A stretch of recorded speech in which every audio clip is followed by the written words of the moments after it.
E olha, a SMTT distribui máscaras reutilizáveis nos terminais de integração da cidade para as pessoas que usam o transporte coletivo.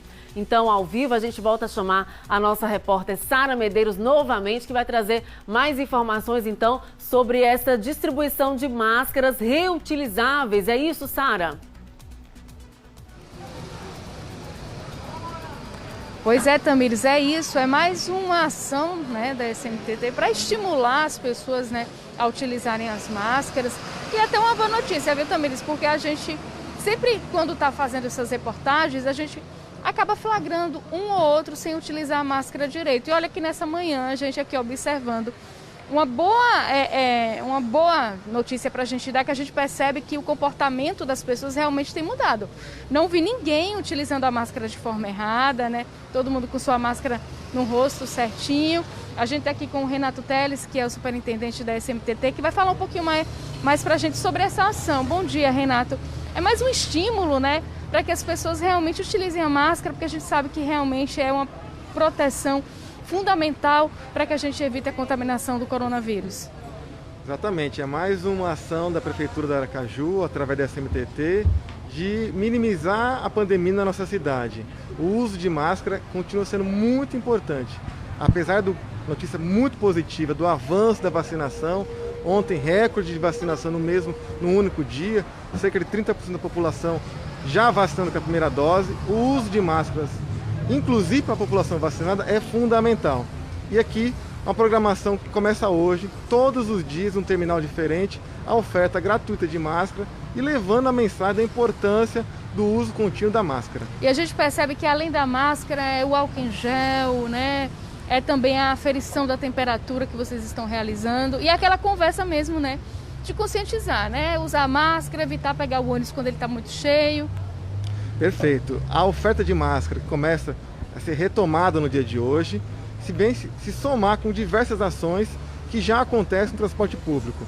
Sejam elas a desinfecção dos terminais, que acontece todos os dias em um terminal da cidade, através da Insurb, a aferição de temperatura, seja na entrada do terminal ou dentro da própria plataforma, da mesma forma a oferta de álcool em gel, a desinfecção dos ônibus, o escalonamento de horários, enfim, uma série de medidas para minimizar o impacto da pandemia, no caso, no transporte público da nossa capital. Ô Renato, a gente sabe que tem essa fiscalização para verificar se as pessoas estão utilizando a máscara corretamente. No início a gente percebeu que muita gente ainda tinha aquela resistência. Agora, como é que está a situação? A gente percebe mais e mais a população, de maneira geral, na nossa cidade, fazendo uso de máscara e fazendo uso de máscara da forma correta.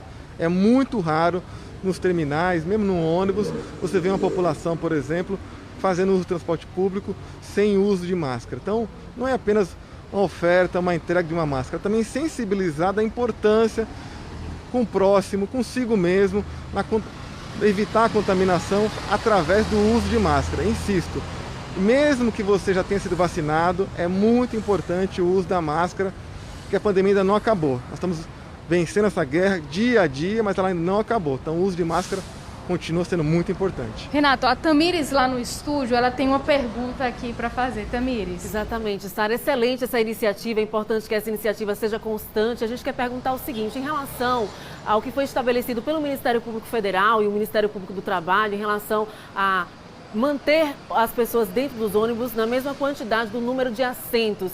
Essas readequações já estão sendo feitas pelas empresas de ônibus?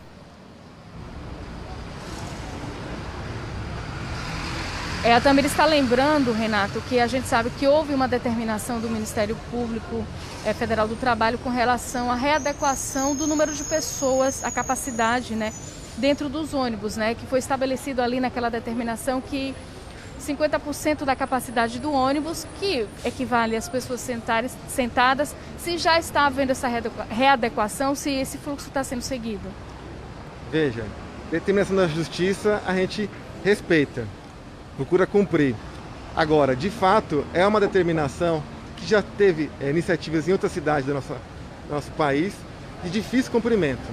A questão do transporte público, da forma como ele é feito, estruturalmente, não era Aracaju, mas no país como um todo, é uma questão de transporte de massa e que preconiza o transporte de mais pessoas, um modal de transporte com maior volume de pessoas.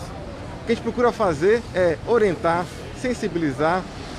O escalonamento de horários ajudou muito nesse sentido.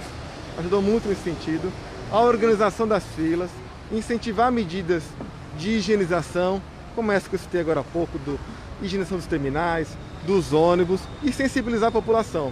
Transporte público é feito, não só em Aracaju, mas no país como um todo, a transportar o maior número de pessoas.